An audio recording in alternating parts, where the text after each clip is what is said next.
สร้างเสร็จแล้ว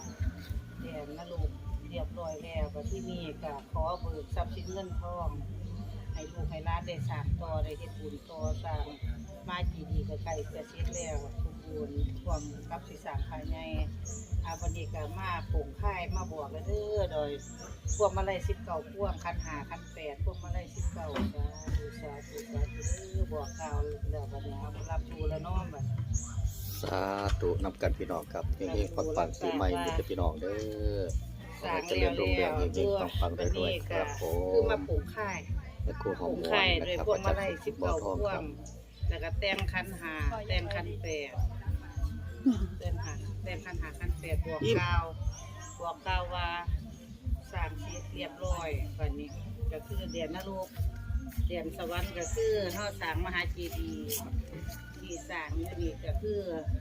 ให้ผู้ทุชนคนรุ่นหลังได้เบิ่งเอาเบิ่งอย่างที่เฮ็ดบ่ดับบ่ดีก็สิตกนรกจังซี่บ่แม่นว่าเฮ็ดให้ไผอยู่เนาะก็เฮ็ดเป็นคติสอนใจให้ลูกให้หลานให้ทุกคิดบ่ได้นะคะให้เฮ็ดให้กลับเนื้อกลับตัวได้บัดนี้ก็ด้วยบารมีปู่ตาปู่ชีพขาวขอบปู่ลี่สิ่งศักดิ์สิทธิ์อยู่บริเวณวัดป่าบ้านเมือดตอนนี้แม่ครูมาบอกมากล่าวแล้วเด้อแต่งคัน5คัน8คัน5คัน8พร้อมกับพวงมาลัย19พวงตามที่ปู่ตาบอกบัดนี้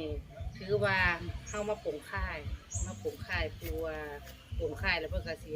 ให้เบิกทรัพย์สินเงินทองได้เจ้าที่เจ้าฐานเจ้าบ้านเจ้าซองสาธุสาธุอธิษฐานหัวสิมาขอให้ลูกหลานเบิกทรัพย์สินเงินทองได้เป็นตัวเลขตัวเบอร์วันที่2มื้ออื่นวันที่2 มกราคม 2568ช่วงท้ายปีเก่าตอนรับปีใหม่